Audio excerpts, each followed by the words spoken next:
ਵੱਡੀ ਸੋਚ ਦਾ ਵੱਡਾ ਜਾਦੂ ਪੁਸਤਕ ਦੀ ਅਗਲਾ ਵਿਸ਼ਾ ਹੈ ਸੋਚੋ ਤਾਂ ਲੀਡਰਾਂ ਵਾਂਗ।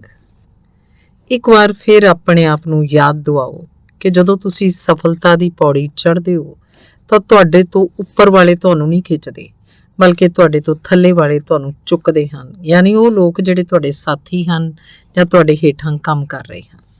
ਫਿਰ ਵੀ ਵੱਡੀ ਸਫਲਤਾ ਨੂੰ ਹਾਸਲ ਕਰਨ ਲਈ ਤੁਹਾਨੂੰ ਦੂਜਿਆਂ ਦੇ ਸਹਿਯੋਗ ਦੀ ਲੋੜ ਹੁੰਦੀ ਹੈ। ਉਸ ਸਹਿਯੋਗ ਨੂੰ ਹਾਸਲ ਕਰਨ ਲਈ ਇਹ ਜ਼ਰੂਰੀ ਹੈ ਕਿ ਤੁਹਾਡੇ 'ਚ ਲੀਡਰ ਬਣਨ ਦੀ ਸਮਰੱਥਾ ਹੋਵੇ। ਸਫਲਤਾ ਤੇ ਲੀਡਰ ਬਣਨ ਦੀ ਯੋਗਤਾ ਯਾਨੀ ਕਿ ਲੋਕਾਂ ਤੋਂ ਉਹ ਕੰਮ ਕਰਵਾਉਣਾ ਜਿਹੜੇ ਉਹ ਬਗੈਰ ਤੁਹਾਡੀ ਲੀਡਰਸ਼ਿਪ ਦੇ ਨਾ ਕਰ ਪਾਉਣ ਨਾਲ ਚੱਲਦੀ ਹੈ। ਪਹਿਲੇ ਦੇ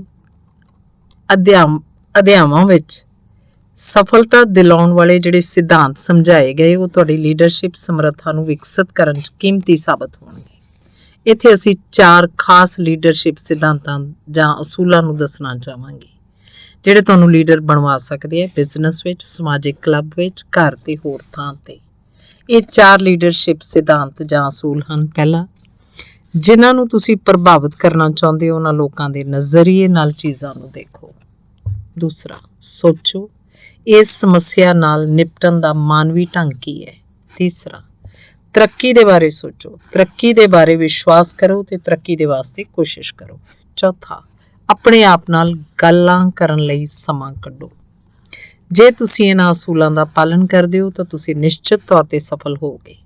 ਰੋਜ਼ਾਨਾ ਦੇ ਜੀਵਨ 'ਚ ਇਹਨਾਂ ਅਸੂਲਾਂ ਦਾ ਪਾਲਣ ਕਰਨ ਨਾਲ ਤੁਹਾਨੂੰ ਰਹੱਸਮਈ ਸ਼ਕਤੀ ਮਿਲ ਜਾਂਦੀ ਹੈ ਜਿਹਨੂੰ ਲੀਡਰਸ਼ਿਪ ਕਿਹਾ ਜਾਂਦਾ ਹੈ। ਆਓ ਦੇਖੀਏ ਕਿਵੇਂ ਹੁੰਦਾ ਹੈ। ਲੀਡਰਸ਼ਿਪ ਦਾ ਅਸੂਲ ਨੰਬਰ 1, ਜਿਨ੍ਹਾਂ ਨੂੰ ਤੁਸੀਂ ਪ੍ਰਭਾਵਿਤ ਕਰਨਾ ਚਾਹੁੰਦੇ ਹੋ ਉਹਨਾਂ ਲੋਕਾਂ ਦੇ ਨਜ਼ਰੀਏ ਨਾਲ ਚੀਜ਼ਾਂ ਨੂੰ ਦੇਖੋ। ਜਿਨ੍ਹਾਂ ਨੂੰ ਤੁਸੀਂ ਪ੍ਰਭਾਵਿਤ ਕਰਨਾ ਚਾਹੁੰਦੇ ਹੋ ਉਹਨਾਂ ਲੋਕਾਂ ਦੇ ਦ੍ਰਿਸ਼ਟੀਕੋਣ ਜਾਂ ਨਜ਼ਰੀਏ ਨਾਲ ਦੇਖਣਾ ਜਾਦੂਈ ਢੰਗ ਹੈ ਜਿਸ ਨਾਲ ਤੁਸੀਂ ਉਹਨਾਂ ਕੋਲੋਂ ਆਪਣਾ ਮਨ ਚਾਹਿਆ ਕੰਮ ਕਰਵਾ ਸਕਦੇ ਹੋ। ਜੇ ਤੁਸੀਂ ਆਪਣੇ ਦੋਸਤਾਂ, ਸਹਿਯੋਗੀਆਂ, ਗਾਹਕਾਂ, ਵਰਕਰਾਂ ਦੇ ਨਜ਼ਰੀਏ ਨਾਲ ਦੇਖ ਸਕੋ ਤਾਂ ਤੁਸੀਂ ਉਹਨਾਂ ਕੋਲੋਂ ਜੋ ਚਾਹੋ ਕਰਵਾ ਸਕਦੇ ਹੋ। ਇਹ ਕਿਵੇਂ ਹੁੰਦਾ ਹੈ? ਇਹ 2 ਉਦਾਹਰਨਾਂ ਨਾਲ ਸਮਝੋ। ਟੇਡ ਬੀ ਇੱਕ ਵੱਡੀ ਵਿਗਿਆਪਨ ਏਜੰਸੀ ਟੈਲੀਵਿਜ਼ਨ ਕਾਪੀਰਾਈਟਰ ਦੇ ਡਾਇਰੈਕਟਰ ਸੀ। ਜਦੋਂ ਏਜੰਸੀ ਨੂੰ ਬੱਚਿਆਂ ਦੇ ਬੂਟਾਂ ਲਈ ਵਿਗਿਆਪਨ ਲਿਖਵਾਉਣਾ ਸੀ, ਟੇਡ ਨੂੰ ਇਹ ਜ਼ਿੰਮੇਵਾਰੀ ਸੌਂਪੀ ਗਈ ਕਿ ਬੂਟਾਂ ਦਾ ਟੀਵੀ ਵਿਗਿਆਪਨ ਤਿਆਰ ਕਰੇ। ਵਿਗਿਆਪਨ ਮੁਹਿੰਮ ਦੇ 1 ਮਹੀਨੇ ਬਾਅਦ ਇਹ ਸਮਝ ਆ ਗਿਆ ਕਿ ਵਿਗਿਆਪਨ ਤੋਂ ਕੋਈ ਖਾਸ ਫਾਇਦਾ ਨਹੀਂ ਹੋਇਆ। ਬੂਟਾਂ ਦੀ ਵਿਕਰੀ 'ਚ ਕੋਈ ਖਾਸ ਵਾਧਾ ਨਹੀਂ ਹੋਇਆ। ਜ਼ਾਹਿਰ ਸੀ ਕਿ ਇਹਦਾ ਦੋਸ਼ ਟੀਵੀ ਵਿਗਿਆਪਨ ਤੇ ਮੜਿਆ ਜਾਂਦਾ ਕਿਉਂਕਿ ਜ਼ਿਆਦਾਤਰ ਸ਼ਹਿਰਾਂ 'ਚ ਕੇਬਲ ਟੀਵੀ ਤੇ ਹੀ ਵਿਗਿਆਪਨ ਦਿੱਤੇ ਗਏ। ਟੈਲੀਵਿਜ਼ਨ ਦਰਸ਼ਕਾਂ ਦੇ ਸਰਵੇ ਤੋਂ ਪਤਾ ਚੱਲਿਆ ਕਿ ਤਕਰੀਬਨ 4% ਦਰਸ਼ਕਾਂ ਦੀ ਰਾਏ 'ਚ ਇਹ ਵਧੀਆ ਵਿਗਿਆਪਨ ਸੀ। ਇਹਨਾਂ 4% ਦਰਸ਼ਕਾਂ ਦਾ ਮੰਨਣਾ ਸੀ ਕਿ ਉਹਨਾਂ ਵੱਲੋਂ ਦੇਖੇ ਗਏ ਸਭ ਤੋਂ ਚੰਗੇ ਵਿਗਿਆਪਨਾਂ ਵਿੱਚੋਂ ਇੱਕ ਸੀ।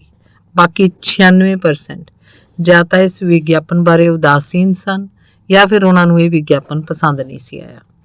ਸੈਂਕੜੇ ਗੱਲਾਂ ਕਹੀਆਂ ਗਈਆਂ, ਇਹ ਵੀ ਕੋਈ ਵਿਗਿਆਪਨ ਹੈ? ਇਸ ਤਰ੍ਹਾਂ ਲੱਗ ਰਿਹਾ ਜਿਵੇਂ ਸਵੇਰ ਦੇ 3 ਵਜੇ ਨਿਊ ਆਰਲੀਅਨਸ ਬੈਂਡ ਵੱਜ ਰਿਹਾ ਹੋਵੇ। ਮੇਰੇ ਬੱਚਿਆਂ ਨੂੰ ਆਮ ਕਰਕੇ ਟੀਵੀ ਤੇ ਵਿਗਿਆਪਨ ਪਸੰਦ ਆਉਂਦੇ ਆ, ਪਰ ਜਦੋਂ ਇਹ ਬੂਟਾਂ ਵਾਲਾ ਵਿਗਿਆਪਨ ਆਉਂਦਾ ਹੈ ਉਹ ਬਾਥਰੂਮ ਚਲੇ ਜਾਂਦੇ ਆ ਜਾਂ ਫ੍ਰਿਜ ਖੋਲ ਲੈਂਦੇ ਆ। ਮੈਨੂੰ ਲੱਗਦਾ ਇਹ ਥੋੜਾ ਹਾਈ ਕਲਾਸ ਵਿਗਿਆਪਨ ਹੈ। ਇਸ ਤਰ੍ਹਾਂ ਲੱਗਦਾ ਕੋਈ ਬੰਦਾ ਜ਼ਿਆਦਾ ਸਿਆਣਾ ਬਣਨ ਦੀ ਕੋਸ਼ਿਸ਼ ਕਰ ਰਿਹਾ। ਜਦੋਂ ਇਹਨਾਂ ਸਾਰੀਆਂ ਇੰਟਰਵਿਊਆਂ ਦਾ ਵਿਸ਼ਲੇਸ਼ਣ ਕੀਤਾ ਗਿਆ ਤਾਂ ਇੱਕ ਦਿਲਚਸਪ ਗੱਲ ਦਾ ਪਤਾ ਲੱਗਾ। ਜਿਨ੍ਹਾਂ ਨੂੰ ਵਿਗਿਆਪਨ ਬੇਹੱਦ ਪਸੰਦ ਆਇਆ ਉਹ 4% ਲੋਕ ਆਮਦਨ, ਸਿੱਖਿਆ, ਰੁਚੀਆਂ ਤੇ ਸਮਰੱਥਾ 'ਚ ਟੇਡ ਵਰਗੇ ਹੀ ਸੀ। ਬਾਕੀ 96% ਉਹ ਤੋਂ ਭਿੰਨ ਸਮਾਜਿਕ ਆਰਥਿਕ ਵਰਗ ਵਿੱਚੋਂ। ਟੇਡ ਦੇ ਵਿਗਿਆਪਨ ਉਹਨਾਂ ਦੀ ਲਾਗਤ ਤਕਰੀਬਨ $20,000 ਸੀ। ਇਸ ਲਈ ਅਸਫਲ ਹੋ ਗਏ ਕਿਉਂਕਿ ਟੇਡ ਨੇ ਸਿਰਫ ਆਪਣੀਆਂ ਰੁਚੀਆਂ ਬਾਰੇ ਸੋਚਿਆ ਸੀ। ਉਹਨੇ ਉਸੇ ਢੰਗ ਨਾਲ ਵਿਗਿਆਪਨ ਤਿਆਰ ਕੀਤੇ ਜਿਸ ਢੰਗ ਦੇ ਵਿਗਿਆਪਨ ਨੂੰ ਦੇਖਣਾ ਚਾਹੁੰਦਾ ਸੀ। ਉਹਨੇ ਉਹਨਾਂ ਤਰੀਕਿਆਂ ਨਾਲ ਵਿਗਿਆਪਨ ਤਿਆਰ ਨਹੀਂ ਕੀਤੇ ਜਿਨ੍ਹਾਂ ਨਾਲ ਜਨਤਾ ਬਹੁਤ ਗਿਣਤੀ 'ਚ ਵਿਗਿਆਪਨ ਨੂੰ ਵੇਖਣਾ ਚਾਹੁੰਦੀ ਹੈ। ਜੇ ਟੇਡ ਨੇ ਦੂਜਿਆਂ ਦੇ ਨਜ਼ਰੀਏ ਨੂੰ ਸਮਝਣ ਦੀ ਕੋਸ਼ਿਸ਼ ਕੀਤੀ ਹੁੰਦੀ, ਜੇ ਉਹਨੇ ਆਮ ਜਨਤਾ ਦੀ ਸੋਚ ਨੂੰ ਜਾਣਨ ਦੀ ਕੋਸ਼ਿਸ਼ ਕੀਤੀ ਹੁੰਦੀ ਤਾਂ ਨਤੀਜਾ ਕੁਝ ਹੋਰ ਹੀ ਹੁੰਦਾ। ਉਹਨੂੰ ਆਪਣੇ ਆਪ ਤੋਂ 2 ਸਵਾਲ ਪੁੱਛਣੇ ਚਾਹੀਦੇ ਆ। ਜੇਕਰ ਮੈਂ ਕਿਸੇ ਬੱਚੇ ਦਾ ਪਿਤਾ ਹੁੰਦਾ ਤਾਂ ਕਿਸ ਤਰ੍ਹਾਂ ਦੇ ਵਿਗਿਆਪਨ ਨੂੰ ਦੇਖ ਕੇ ਮੈਂ ਆਪਣੇ ਬੱਚੇ ਲਈ ਇਹ ਬੂਟ ਖਰੀਦਦਾ। ਜੇ ਮੈਂ ਬੱਚਾ ਹੁੰਦਾ ਤਾਂ ਕਿਸ ਤਰ੍ਹਾਂ ਦੇ ਵਿਗਿਆਪਨ ਨੂੰ ਵੇਖ ਕੇ ਆਪਣੇ ਮਾਤਾ ਪਿਤਾ ਨੂੰ ਕਹਿੰਦਾ ਮੈਨੂੰ ਇਹੀ ਬੂਟ ਚਾਹੀਦੇ ਆ। ਜੌਨ ਰਿਟੇਲਿੰਗ 'ਚ ਅਸਫਲ ਕਿਉਂ ਹੋਈ? ਜੌਨ 24 ਸਾਲ ਦੀ ਆਕਰਸ਼ਕ ਉੱਚ ਸਿੱਖਿਅਤ ਬੁੱਧੀਮਾਨ ਕੁੜੀ ਹੈ। ਕਾਲਜ ਤੋਂ ਨਿਕਲਦੇ ਹੀ ਜੌਨ ਨੇ ਇੱਕ ਡਿਪਾਰਟਮੈਂਟਲ ਸਟੋਰ 'ਚ ਅਸਿਸਟੈਂਟ ਬਾਇਰ ਦੀ ਨੌਕਰੀ ਕਰ ਲਈ। ਰੈਡੀਮੇਡ ਕੱਪੜਿਆਂ ਦੇ ਇਸ ਡਿਪਾਰਟਮੈਂਟਲ ਸਟੋਰ 'ਚ ਘੱਟ ਕੀਮਤ ਤੋਂ ਲੈ ਕੇ ਮੱਧਮ ਕੀਮਤ ਦਾ ਸਮਾਨ ਮਿਲਦਾ ਹੈ। ਜੌਨ ਦੀ ਸਿਫਾਰਸ਼ੀ ਚਿੱਠੀ ਵਿੱਚ ਉਹਦੀਆਂ ਬੜੀਆਂ ਸ਼ਲਾਘਾ ਕੀਤੀਆਂ ਗਈਆਂ। ਜੌਨ ਵਿੱਚ ਅਭਿਲਾਖਾ ਹੈ, ਪ੍ਰਤਿਭਾ, ਉਤਸ਼ਾਹ। ਇੱਕ ਪੱਤਰ 'ਚ ਲਿਖਿਆ ਗਿਆ ਸੀ ਕਿ ਉਹ ਨਿਸ਼ਚਿਤ ਤੌਰ 'ਤੇ ਕਾਫੀ ਸਫਲ ਹੋਏਗੀ, ਪਰ ਉਹ ਸਫਲ ਨਹੀਂ ਹੋਈ। ਕੇਵਲ 8 ਮਹੀਨੇ ਉੱਥੇ ਕੰਮ ਕਰ ਸਕੀ, ਫਿਰ ਉਹਨੇ ਰਿਟੇਲਿੰਗ ਛੱਡ ਕੇ ਦੂਜੀ ਨੌਕਰੀ ਕਰ ਲਈ। ਮੈਂ ਉਹਦੇ ਬੌਸ ਨੂੰ ਚੰਗੀ ਤਰ੍ਹਾਂ ਜਾਣਦਾ ਸੀ। ਮੈਂ ਉਹ ਤੋਂ ਪੁੱਛਿਆ ਵੀ ਇਹਦਾ ਕੀ ਕਾਰਨ ਹੈ। ਜੌਨ ਬਹੁਤ ਹੀ ਵਧੀਆ ਕੁੜੀ ਹੈ, ਉਸ 'ਚ ਬੜੇ ਚੰਗੇ ਗੁਣ ਵੀ ਹੈ। ਉਹਨੇ ਕਿਹਾ ਉਸ 'ਚ ਇੱਕ ਬਹੁਤ ਵੱਡੀ ਖਾਮੀ ਹੈ। ਉਹ ਕੀ? ਮੈਂ ਪੁੱਛਿਆ। ਜੌਨ ਇਹੋ ਜਿਹਾ ਸਮਾਨ ਖਰੀਦਦੀ ਸੀ ਜਿਹੜਾ ਉਹਨੂੰ ਪਸੰਦ ਸੀ, ਪਰ ਸਾਡੇ ਜ਼ਿਆਦਾਤਰ ਗਾਹਕਾਂ ਨੂੰ ਪਸੰਦ ਨਹੀਂ ਸੀ। ਉਹ ਆਪਣੀ ਪਸੰਦ ਦੀ ਸਟਾਈਲ, ਕਲਰ, ਮਟੀਰੀਅਲ ਤੇ ਕੀਮਤ ਵਾਲਾ ਸਮਾਨ ਚੁਣਦੀ ਸੀ। ਉਹ ਸਾਡੇ ਗਾਹਕਾਂ ਦੇ ਨਜ਼ਰੀਏ ਨਾਲ ਨਹੀਂ ਸੋਚਦੀ ਸੀ। ਇੱਕ ਵਾਰ ਜਦ ਮੈਂ ਉਹਨੂੰ ਕਿਹਾ ਕਿ ਸ਼ਾਇਦ ਇਹ ਸਮਾਨ ਸਾਡੇ ਲਈ ਠੀਕ ਨਹੀਂ ਹੋਏਗਾ, ਤਾਂ ਉਹ ਕਹਿਣ ਲੱਗੀ, ਨਹੀਂ, ਜਨਤਾ ਨੂੰ ਬੜਾ ਪਸੰਦ ਆਏਗਾ। ਮੈਨੂੰ ਤਾਂ ਇਹ ਬਹੁਤ ਪਸੰਦ ਹੈ, ਮੈਨੂੰ ਲੱਗਦਾ ਹੈ ਬਹੁਤ ਵਿਕੇਗਾ। ਜੌਨ ਇੱਕ ਰੱਜੇ ਪੁੱਜੇ ਪਰਿਵਾਰ 'ਚ ਪਲੀ ਵੱਡੀ ਹੋਈ ਸੀ ਤੇ ਉਹਨੂੰ ਬਚਪਨ ਤੋਂ ਕੁਆਲਿਟੀ ਦੀ ਕਦਰ ਕਰਨਾ ਸਿਖਾਇਆ ਸੀ। ਕੀਮਤ ਦਾ ਉਸ ਲਈ ਕੋਈ ਖਾਸ ਮਹੱਤਵ ਨਹੀਂ ਸੀ। ਜੌਨ ਗਰੀਬ ਜਾਂ ਮਿਡਲ ਕਲਾਸ ਲੋਕਾਂ ਦੇ ਹਿਸਾਬ ਨਾਲ ਨਹੀਂ ਸੋਚ ਪਾਉਂਦੀ ਸੀ, ਜਿਨ੍ਹਾਂ ਲਈ ਕੱਪੜੇ ਖਰੀਦਣ ਵੇਲੇ ਕੀਮਤ ਵੀ ਮਹੱਤਵਪੂਰਨ ਹੁੰਦੀ ਹੈ। ਇਸ ਲਈ ਜਿਹੜਾ ਮਾਲ ਜੌਨ ਨੇ ਖਰੀਦਿਆ ਉਹ ਜਨਤਾ ਨੇ ਪਸੰਦ ਨਹੀਂ ਕੀਤਾ। ਅਸਲ ਗੱਲ ਇਹ ਹੈ, ਦੂਜੇ ਲੋਕਾਂ ਤੋਂ ਆਪਣਾ ਮਨ ਚਾਹਿਆ ਕੰਮ ਕਰਵਾਉਣ ਲਈ ਤੁਹਾਨੂੰ ਉਹਨਾਂ ਦੇ ਨਜ਼ਰੀਏ ਤੋਂ ਦੇਖਣਾ ਪਏਗਾ। ਜਦੋਂ ਤੁਸੀਂ ਉਹਨਾਂ ਦੇ ਨਜ਼ਰੀਏ ਨਾਲ ਦੇਖਦੇ ਹੋ ਤਾਂ ਤੁਸੀਂ ਸਮਝ ਜਾਓਗੇ ਕਿ ਕਿਸ ਤਰ੍ਹਾਂ ਉਹਨਾਂ ਨੂੰ ਪ੍ਰਭਾਵਿਤ ਕੀਤਾ ਜਾ ਸਕਦਾ ਹੈ। ਮੇਰੇ ਬੜੇ ਹੀ ਸਫਲ ਮਿੱਤਰ ਨੇ ਮੈਨੂੰ ਦੱਸਿਆ ਕਿ ਉਹ ਪੇਸ਼ਕਸ਼ ਦੇਣ ਤੋਂ ਪਹਿਲਾਂ ਕਾਫੀ ਸਮੇਂ ਤੱਕ ਇਹ ਸੋਚਦਾ ਹੈ ਕਿ ਗਾਹਕ ਉਹਦੀ ਪੇਸ਼ਕਸ਼ ਨੂੰ ਕਿਸ ਤਰ੍ਹਾਂ ਲੈਣਗੇ। ਇੱਕ ਕ੍ਰੈਡਿਟ ਐਗਜ਼ੀਕਿਊਟਿਵ ਨੇ ਮੈਨੂੰ ਦੱਸਿਆ ਕਿ ਇਸ ਤਕਨੀਕ ਤੋਂ ਉਹਨੂੰ ਕਿਸ ਤਰ੍ਹਾਂ ਫਾਇਦਾ ਹੋਇਆ। ਜਦੋਂ ਮੈਂ ਸਟੋਰ 'ਚ ਅਸਿਸਟੈਂਟ ਕ੍ਰੈਡਿਟ ਮੈਨੇਜਰ ਦੇ ਬਤੌਰ ਆਇਆ ਤਾਂ ਮੈਨੂੰ ਵਸੂਲੀ ਦਾ ਕੰਮ ਸੌਂਪਿਆ ਗਿਆ। ਇਹ ਕੱਪੜਿਆਂ ਦਾ ਸਟੋਰ ਸੀ। ਇੱਥੇ ਵਸੂਲੀ ਦੇ ਲਈ ਜਿਸ ਤਰ੍ਹਾਂ ਦੇ ਖੱਤ ਲਿਖੇ ਜਾਂਦੇ, ਉਹਨਾਂ ਨੂੰ ਦੇਖ ਕੇ ਮੈਨੂੰ ਹੈਰਾਨੀ ਤੇ ਨਿਰਾਸ਼ਾ ਹੋਈ। ਉਹਨਾਂ ਦੀ ਭਾਸ਼ਾ ਕਰੜੀ, ਅਪਮਾਨਜਨਕ, ਧਮਕਾਉਣ ਵਾਲੀ ਸੀ। ਮੈਂ ਉਹਨਾਂ ਨੂੰ ਪੜ੍ਹਿਆ ਤੇ ਸੋਚਿਆ, ਵੀਰੋ, ਜੇ ਮੈਨੂੰ ਕੋਈ ਇਸ ਤਰ੍ਹਾਂ ਦਾ ਖੱਤ ਲਿਖੇ ਤਾਂ ਮੈਂ ਗੁੱਸੇ 'ਚ ਅੱਗ ਬਬੂਲਾ ਹੋ ਜਾਵਾਂਗਾ। ਮੈਂ ਕਦੇ ਆਪਣਾ ਹਿਸਾਬ ਨਹੀਂ ਕਰਾਂਗਾ। ਇਸ ਲਈ ਮੈਂ ਕੰਮ 'ਚ ਜੁਟ ਗਿਆ ਤੇ ਮੈਂ ਵੱਖਰੀ ਤਰ੍ਹਾਂ ਦੇ ਖੱਤ ਲਿਖਣੇ ਸ਼ੁਰੂ ਕੀਤੇ। ਇਸ ਨਾਲ ਬੜਾ ਫਰਕ ਪਿਆ। ਆਪਣੇ ਬਿੱਲ ਨਾ ਚੁਕਾਉਣ ਵਾਲੇ ਗਾਹਕ ਦੇ ਨਜ਼ਰੀਏ ਤੋਂ ਦੇਖਣ ਨਾਲ ਸਾਡਾ ਵਸੂਲੀ ਮੁਹਿੰਮ ਬੇਹੱਦ ਸਫਲ ਹੋਇਆ। ਕੁਝ ਹੀ ਸਮੇਂ 'ਚ ਅਸੀਂ ਵਸੂਲੀ ਦਾ ਰਿਕਾਰਡ ਬਣਾ ਲਿਆ। ਬਹੁਤ ਹੀ ਰਾਜਨੀਤਿਕ ਉਮੀਦਵਾਰ ਚੋਣਾਂ ਹਾਰ ਜਾਂਦੇ ਆ ਕਿਉਂਕਿ ਆਪਣੇ ਵੋਟਰ ਦੇ ਨਜ਼ਰੀਏ ਤੋਂ ਆਪਣੇ ਆਪ ਨੂੰ ਵੇਖਣ 'ਚ ਸਫਲ ਹੁੰਦੇ ਆ। ਰਾਸ਼ਟਰੀ ਅਹੁਦੇ ਲਈ ਇੱਕ ਰਾਜਨੀਤਿਕ ਉਮੀਦਵਾਰ ਜਿਹੜਾ ਕਿਸੇ ਵੀ ਤਰ੍ਹਾਂ ਆਪਣੇ ਵਿਰੋਧੀ ਤੋਂ ਦੂਜੀ ਕਿਸੇ ਗੱਲ ਪਿੱਛੇ ਨਹੀਂ ਸੀ, ਕੇਵਲ ਇੱਕ ਕਾਰਨ ਨਾਲ ਬੁਰੀ ਤਰ੍ਹਾਂ ਹਾਰ ਗਿਆ। ਉਹਨੇ ਇਹੋ ਜਿਹੀ ਸ਼ਬਦਾਵਲੀ ਦਾ ਇਸਤੇਮਾਲ ਕੀਤਾ ਜਿਹੜੀ ਉਹਦੇ ਥੋੜ੍ਹੇ ਜਿਹੇ ਵੋਟਰਾਂ ਦੇ ਸਮਝ 'ਚ ਆ ਸਕੇ। ਦੂਜੇ ਪਾਸੇ ਉਹਦੇ ਵਿਰੋਧੀ ਨੇ ਵੋਟਰਾਂ ਦੀਆਂ ਦਿਲਚਸਪੀਆਂ ਦਾ ਪੂਰਾ ਧਿਆਨ ਰੱਖਿਆ ਤੇ ਜਦੋਂ ਕਿਸਾਨਾਂ ਨਾਲ ਗੱਲ ਕਰਦਾ ਸੀ ਤੇ ਉਹਨਾਂ ਦੀ ਬੋਲੀ ਬੋਲਦਾ ਸੀ। ਜਦੋਂ ਫੈਕਟਰੀ ਮਜ਼ਦੂਰਾਂ ਨਾਲ ਗੱਲ ਕਰਦਾ ਸੀ ਉਹਨਾਂ ਦੀ ਬੋਲੀ 'ਚ ਗੱਲ ਕਰਦਾ ਤੇ ਜਦੋਂ ਟੀਵੀ ਤੇ ਬੋਲਣ ਦੀ ਵਾਰੀ ਆਈ ਤਾਂ ਉਹਨੇ ਜਿਸ ਵੋਟਰ ਨੂੰ ਸੰਬੋਧਿਤ ਕਰਦੇ ਹੋਏ ਆਪਣਾ ਭਾਸ਼ਣ ਦਿੱਤਾ ਉਹ ਆਮ ਵੋਟਰ ਸੀ, ਨਾ ਕਿ ਕਿਸੇ ਕਾਲਜ ਦਾ ਪ੍ਰੋਫੈਸਰ। ਆਪਣੇ ਆਪ ਨੂੰ ਪੁੱਛੋ, ਜੇ ਮੈਂ ਸਾਹਮਣੇ ਵਾਲੇ ਦੀ ਥਾਂ ਤੇ ਹੁੰਦਾ ਤਾਂ ਮੈਂ ਇਹਦੇ ਬਾਰੇ ਕੀ ਸੋਚਦਾ। ਕਿਸੇ ਨੂੰ ਪ੍ਰਭਾਵਿਤ ਕਰਨ ਲਈ ਉਹਦੇ ਨਜ਼ਰੀਏ ਨਾਲ ਸੋਚਣ ਦਾ ਵਿਚਾਰ ਹਰ ਹਾਲਤ 'ਚ ਸਫਲ ਹੁੰਦਾ ਹੈ। ਕੁਝ ਸਾਲ ਪਹਿਲਾਂ ਇੱਕ ਛੋਟੇ ਇਲੈਕਟ੍ਰੋਨਿਕਸ ਨਿਰਮਾਤਾ ਨੇ ਕਦੇ ਵੀ ਨਾ ਉੱਡਣ ਵਾਲਾ ਫਿਊਜ਼ ਬਣਾਇਆ। ਉਸ ਨਿਰਮਾਤਾ ਨੇ ਇਹਦਾ ਮੁੱਲ ਰੱਖਿਆ $1.25। ਇਹ ਤੋਂ ਬਾਅਦ ਉਹਨੇ ਇੱਕ ਵਿਗਿਆਪਨ ਏਜੰਸੀ ਨੂੰ ਇਹਦੇ ਪ੍ਰਚਾਰ ਲਈ ਕਿਹਾ। ਵਿਗਿਆਪਨ ਦੇਣ ਵਾਲੀ ਏਜੰਸੀ ਦਾ ਐਗਜ਼ੀਕਿਊਟਿਵ ਇੱਕਦਮ ਬੜਾ ਉਤਸ਼ਾਹਿਤ ਹੋ ਗਿਆ। ਉਹਦੀ ਯੋਜਨਾ ਟੀਵੀ, ਰੇਡੀਓ ਤੇ ਅਖਬਾਰਾਂ 'ਚ ਭਾਰੀ ਪ੍ਰਚਾਰ ਕਰਨ ਦੀ ਸੀ। ਇਹ ਸ਼ਾਨਦਾਰ ਹੈ, ਉਹਨੇ ਕਿਹਾ। ਅਸੀਂ ਪਹਿਲੇ ਹੀ ਸਾਲ 1 ਕਰੋੜ ਫਿਊਜ਼ ਵੇਚ ਸਕਦੇ ਹਾਂ। ਉਹਦੇ ਸਲਾਹਕਾਰਾਂ ਨੇ ਉਹਨੂੰ ਬਹੁਤ ਸਾਵਧਾਨ ਕਰਨ ਦੀ ਕੋਸ਼ਿਸ਼ ਕੀਤੀ। ਉਹਨੂੰ ਸਮਝਾਇਆ ਇਹ ਫਿਊਜ਼ ਹਰਮਨ ਪਿਆਰੇ ਸਮਾਨਾਂ ਦੀ ਲੜੀ 'ਚ ਨਹੀਂ ਆਉਂਦੇ। ਉਹਨਾਂ ਦੀ ਕੋਈ ਰੋਮਾਂਟਿਕ ਅਪੀਲ ਨਹੀਂ ਹੁੰਦੀ। ਲੋਕ ਜਦੋਂ ਫਿਊਜ਼ ਖਰੀਦਦੇ ਆ ਸਸਤੇ ਤੋਂ ਸਸਤਾ ਫਿਊਜ਼ ਖਰੀਦਣਾ ਚਾਹੁੰਦੇ ਆ। ਸਲਾਹਕਾਰਾਂ ਨੇ ਸਲਾਹ ਦਿੱਤੀ ਕਿਉਂ ਨਾ ਇਹਦੀ ਬਜਾਏ ਕੁਝ ਚੋਣਵੀਆਂ ਮੈਗਜ਼ੀਨਾਂ 'ਚ ਵਿਗਿਆਪਨ ਦਿੱਤੇ ਜਾਣ। ਇਸ ਫਿਊਜ਼ ਨੂੰ ਉੱਚੀ ਆਮਦਨ ਵਾਲੇ ਲੋਕਾਂ ਨੂੰ ਵੇਚਿਆ ਜਾਏ। ਪਰ ਉਹਨੇ ਸਲਾਹਕਾਰਾਂ ਦੀ ਸਲਾਹ ਨੂੰ ਅਣਸੁਣਿਆ ਕਰ ਦਿੱਤਾ। ਸਾਰੇ ਦੇਸ਼ 'ਚ ਤੂਫਾਨੀ ਪ੍ਰਚਾਰ ਮੁਹਿੰਮ ਚਲਾਈ। 6 ਹਫ਼ਤਿਆਂ 'ਚ ਇਹਨੂੰ ਬੰਦ ਕਰਨਾ ਪਿਆ ਕਿਉਂਕਿ ਇਹਦੇ ਨਿਰਾਸ਼ਾਜਨਕ ਨਤੀਜੇ ਮਿਲੇ। ਸਮੱਸਿਆ ਇਹ ਸੀ, ਵਿਗਿਆਪਨ ਏਜੰਸੀ ਦੇ ਐਗਜ਼ੀਕਿਊਟਿਵ ਨੇ ਮਹਿੰਗੇ ਫਿਊਜ਼ ਨੂੰ ਆਪਣੀ ਨਜ਼ਰ ਤੋਂ ਦੇਖਿਆ। $75,000 ਹਰ ਸਾਲ ਕਮਾਉਣ ਵਾਲੇ ਦੀ ਨਜ਼ਰ ਨਾਲ। ਉਹ ਆਮ ਆਦਮੀ ਦੀ ਨਜ਼ਰ ਨਾਲ ਇਸ ਫਿਊਜ਼ ਨੂੰ ਨਹੀਂ ਦੇਖ ਸਕਿਆ ਜਿਹਦੀ ਸਾਲਾਨਾ ਆਮਦਨ $9,000 ਤੋਂ $15,000 ਹੁੰਦੀ ਹੈ। ਜੇ ਉਹਨੇ ਆਪਣੇ ਆਪ ਨੂੰ ਉਹਨਾਂ ਦੀ ਥਾਂ ਤੇ ਰੱਖਿਆ ਹੁੰਦਾ ਤਾਂ ਉਹਨੇ ਇਸ ਸਮਾਨ ਨੂੰ ਆਮ ਜਨਤਾ ਦੀ ਬਜਾਏ ਉੱਚੀ ਆਮਦਨੀ ਵਾਲੇ ਵਰਗ ਦੇ ਲੋਕਾਂ ਨੂੰ ਵੇਚਣ ਦਾ ਟੀਚਾ ਬਣਾਇਆ ਤੇ ਤੂਫਾਨੀ ਪ੍ਰਚਾਰ ਮੁਹਿੰਮ 'ਚ ਇੰਨਾ ਪੈਸਾ ਬਰਬਾਦ ਨਾ ਕੀਤਾ ਹੁੰਦਾ। ਜਿਨ੍ਹਾਂ ਲੋਕਾਂ ਨੂੰ ਤੁਸੀਂ ਪ੍ਰਭਾਵਿਤ ਕਰਨਾ ਚਾਹੁੰਦੇ ਹੋ ਉਹਨਾਂ ਦੇ ਨਜ਼ਰੀਏ ਤੋਂ ਦੇਖਣ ਦੀ ਕਲਾ ਵਿਕਸਿਤ ਕਰੋ। ਹੇਠ ਦਿੱਤੇ ਅਭਿਆਸ ਤੋਂ ਤੁਹਾਨੂੰ ਇਸ ਤਰ੍ਹਾਂ ਕਰਨ 'ਚ ਸਹਾਇਤਾ ਮਿਲੇਗੀ। ਸਥਿਤੀ, ਕਿਸੇ ਨੂੰ ਕੰਮ ਦੇ ਬਾਰੇ ਨਿਰਦੇਸ਼ ਦੇਣਾ। ਸਰਵਸ਼੍ਰੇਸ਼ਟ ਨਤੀਜੇ ਲਈ ਆਪਣੇ ਆਪ ਨੂੰ ਪੁੱਛੋ, ਜੇ ਮੈਂ ਕੰਮ ਤੇ ਨਵਾਂ ਹੁੰਦਾ ਤਾਂ ਕਿ ਇਸ ਤਰ੍ਹਾਂ ਦੇ ਨਿਰਦੇਸ਼ਾਂ ਨਾਲ ਮੈਂ ਪੂਰੀ ਤਰ੍ਹਾਂ ਸਮਝ ਜਾਂਦਾ ਕਿ ਮੈਨੂੰ ਕੀ ਕਰਨਾ ਚਾਹੀਦਾ ਹੈ। ਦੂਸਰਾ, ਵਿਗਿਆਪਨ ਲਿਖਣਾ। ਜੇ ਮੈਂ ਆਮ ਖਰੀਦਦਾਰ ਹੁੰਦਾ ਤਾਂ ਇਸ ਵਿਗਿਆਪਨ ਦੇ ਬਾਰੇ ਮੇਰੀ ਕੀ ਰਾਏ ਹੁੰਦੀ। ਤੀਸਰਾ, ਟੈਲੀਫੋਨ ਮੈਨਰਜ਼। ਜੇ ਮੈਂ ਸਾਹਮਣੇ ਵਾਲੇ ਦੀ ਜਗ੍ਹਾ ਹੁੰਦਾ ਤਾਂ ਟੈਲੀਫੋਨ ਤੇ ਮੇਰੀ ਆਵਾਜ਼ ਤੇ ਮੇਰੇ ਮੈਨਰਜ਼ ਮੈਨੂੰ ਕਿਸ ਤਰ੍ਹਾਂ ਲੱਗਦੇ। ਤੋਹਫਾ, ਕੀ ਇਹ ਤੋਹਫਾ ਮੈਨੂੰ ਪਸੰਦ ਹੈ ਜਾਂ ਇਹ ਤੋਹਫਾ ਸਾਹਮਣੇ ਵਾਲੇ ਨੂੰ ਪਸੰਦ ਆਏਗਾ। ਪੰਜਵਾਂ, ਜਿਸ ਢੰਗ ਨਾਲ ਮੈਂ ਹੁਕਮ ਦਿੰਦਾ, ਜੇ ਮੈਂ ਵਰਕਰ ਹੁੰਦਾ ਤਾਂ ਕੀ ਮੈਂ ਉਸ ਤਰ੍ਹਾਂ ਦੇ ਹੁਕਮਾਂ ਨੂੰ ਖੁਸ਼ੀ-ਖੁਸ਼ੀ ਮੰਨਦਾ। ਬੱਚਿਆਂ ਦਾ ਅਨੁਸ਼ਾਸਨ, ਜੇ ਮੈਂ ਬੱਚਾ ਹੁੰਦਾ ਤਾਂ ਉਹਦੀ ਉਮਰ, ਅਨੁਭਵ ਤੇ ਭਾਵਨਾਵਾਂ ਦੇ ਲਿਹਾਜ਼ ਨਾਲ ਇਸ ਅਨੁਸ਼ਾਸਨ ਦੇ ਬਾਰੇ ਮੇਰੀ ਕੀ ਪ੍ਰਤੀਕਿਰਿਆ ਹੁੰਦੀ। ਮੇਰਾ ਹੁਲੀਆ, ਜੇ ਮੇਰੀ ਥਾਂ ਮੇਰਾ ਸੀਨੀਅਰ ਇਸ ਤਰ੍ਹਾਂ ਦੇ ਕੱਪੜੇ ਪਹਿਨਦਾ ਤਾਂ ਮੈਂ ਉਹਦੇ ਬਾਰੇ ਕੀ ਸੋਚਦਾ। ਭਾਸ਼ਣ ਤਿਆਰ ਕਰਨਾ, ਸਰੋਤਿਆਂ ਦੀ ਪਿਛੋਕੜ ਤੇ ਦਿਲਚਸਪੀਆਂ ਨੂੰ ਧਿਆਨ 'ਚ ਰੱਖਦਿਆਂ ਕੀ ਮੇਰਾ ਇਹ ਵਾਕ ਠੀਕ ਰਹੇਗਾ। ਮਨੋਰੰਜਨ, ਜੇ ਮੈਂ ਆਪਣੇ ਮਹਿਮਾਨਾਂ ਦੀ ਥਾਂ ਹੁੰਦਾ ਤਾਂ ਮੈਂ ਕਿਸ ਤਰ੍ਹਾਂ ਦਾ ਖਾਣਾ, ਸੰਗੀਤ ਤੇ ਮਨੋਰੰਜਨ ਪਸੰਦ ਕਰਦਾ। ਦੂਜਿਆਂ ਦੇ ਨਜ਼ਰੀਏ ਨਾਲ ਵੇਖਣ ਦੇ ਸਿਧਾਂਤ ਨੂੰ ਕਿਸ ਤਰ੍ਹਾਂ ਅਮਲ 'ਚ ਲਿਆਈਏ। ਪਹਿਲਾ, ਸਾਹਮਣੇ ਵਾਲੇ ਦੀ ਸਥਿਤੀ ਦਾ ਵਿਚਾਰ ਕਰੋ, ਆਪਣੇ ਆਪ ਨੂੰ ਉਹਦੀ ਜਗ੍ਹਾ ਤੇ ਰੱਖ ਕੇ ਦੇਖੋ। ਯਾਦ ਰੱਖੋ, ਉਹਦੀਆਂ ਤੇ ਤੁਹਾਡੀਆਂ ਦਿਲਚਸਪੀਆਂ, ਆਮਦਨ, ਬੁੱਧੀ ਤੇ ਪਿਛੋਕੜ 'ਚ ਜ਼ਮੀਨ ਅਸਮਾਨ ਦਾ ਫਰਕ ਹੋ ਸਕਦਾ ਹੈ। ਦੂਸਰਾ, ਆਪਣੇ ਆਪ ਤੋਂ ਪੁੱਛੋ, ਜੇ ਮੈਂ ਉਹਦੀ ਜਗ੍ਹਾ ਹੁੰਦਾ ਤਾਂ ਮੇਰੀ ਇਸ ਤੇ ਕੀ ਪ੍ਰਤੀਕਿਰਿਆ ਹੁੰਦੀ। ਤੀਜਾ, ਜੇ ਤੁਸੀਂ ਸਾਹਮਣੇ ਵਾਲੇ ਦੀ ਜਗ੍ਹਾ ਤਾਂ ਹੁੰਦੇ, ਤੁਹਾਡੇ ਕੋਲੋਂ ਉਹ ਕੰਮ ਕਿਵੇਂ ਕਰਵਾਇਆ ਜਾ ਸਕਦਾ ਸੀ। ਬਸ ਉਸੇ ਤਰੀਕੇ ਦਾ ਇਸਤੇਮਾਲ ਕਰੋ। ਲੀਡਰਸ਼ਿਪ ਅਸੂਲ ਨੰਬਰ 2, ਸੋਚੋ, ਇਸ ਸਮੱਸਿਆ ਨਾਲ ਨਿਪਟਣ ਦਾ ਮਾਨਵੀ ਤਰੀਕਾ ਕੀ ਹੈ। ਲੀਡਰਸ਼ਿਪ ਦਾ ਹਰ ਇੱਕ ਦਾ ਢੰਗ ਵੱਖ-ਵੱਖ ਹੁੰਦਾ ਹੈ। ਇੱਕ ਢੰਗ ਤਾਨਾਸ਼ਾਹ ਬਣਨ ਦਾ ਹੁੰਦਾ ਹੈ। ਤਾਨਾਸ਼ਾਹ ਸਾਰੇ ਫੈਸਲੇ ਆਪ ਕਰਦਾ, ਉਹ ਕਿਸੇ ਦੂਜੇ ਦੀ ਸਲਾਹ ਲੈਣੀ ਪਸੰਦ ਨਹੀਂ ਕਰਦਾ। ਉਹ ਆਪਣੇ ਹੇਠਲਿਆਂ ਦੀ ਗੱਲ ਸੁਣਨਾ ਇਸ ਲਈ ਪਸੰਦ ਨਹੀਂ ਕਰਦਾ ਕਿਉਂਕਿ ਉਹਨੂੰ ਸ਼ਾਇਦ ਇਹ ਡਰ ਰਹਿੰਦਾ ਹੈ ਉਹਦਾ ਹੇਠਲਾ ਠੀਕ ਹੋਵੇ ਤੇ ਉਹਨੂੰ ਬੇਇੱਜ਼ਤੀ ਦਾ ਸਾਹਮਣਾ ਨਾ ਕਰਨਾ ਪਏ। ਤਾਨਾਸ਼ਾਹ ਲੰਮੇ ਸਮੇਂ ਤਾਈਂ ਨਹੀਂ ਰਹਿ ਪਾਉਂਦੇ। ਕੁਝ ਸਮੇਂ ਤੱਕ ਤਾਂ ਵਰਕਰ ਵਫਾਦਾਰੀ ਦਾ ਡਰਾਮਾ ਕਰਦੇ ਹੈ, ਛੇਤੀ ਬੇਚੈਨੀ ਫੈਲਣ ਲੱਗਦੀ ਹੈ। ਸਰਵਸ਼੍ਰੇਸ਼ਟ ਵਰਕਰ ਕੰਮ ਛੱਡ ਕੇ ਦੂਜੀਆਂ ਕੰਪਨੀਆਂ 'ਚ ਚਲੇ ਜਾਂਦੇ ਆ। ਕੰਪਨੀ ਦਾ ਕੰਮਕਾਜ ਪ੍ਰਭਾਵਿਤ ਹੁੰਦਾ ਹੈ। ਇਸ ਨਾਲ ਕੰਪਨੀ ਦੇ ਮਾਲਕਾਂ ਦੀਆਂ ਨਜ਼ਰਾਂ 'ਚ ਤਾਨਾਸ਼ਾਹ ਦੀ ਇਮੇਜ ਖਰਾਬ ਹੁੰਦੀ ਹੈ। ਲੀਡਰਸ਼ਿਪ ਦਾ ਦੂਜਾ ਚੰਗਾ ਢੰਗ ਮਸ਼ੀਨੀ, ਮੈਂ ਤਾਂ ਅਸੂਲ ਦੀ ਕਿਤਾਬ ਦੇ ਹਿਸਾਬ ਨਾਲ ਚੱਲਦਾ ਹਾਂ ਵਾਲਾ ਹੈ। ਇਸ ਸ਼ੈਲੀ ਨਾਲ ਕੰਮ ਕਰਨ ਵਾਲਾ ਬੰਦਾ ਹਰ ਕੰਮ ਨੂੰ ਅਸੂਲ ਦੀ ਕਿਤਾਬ ਦੇ ਹਿਸਾਬ ਨਾਲ ਕਰਦਾ ਹੈ।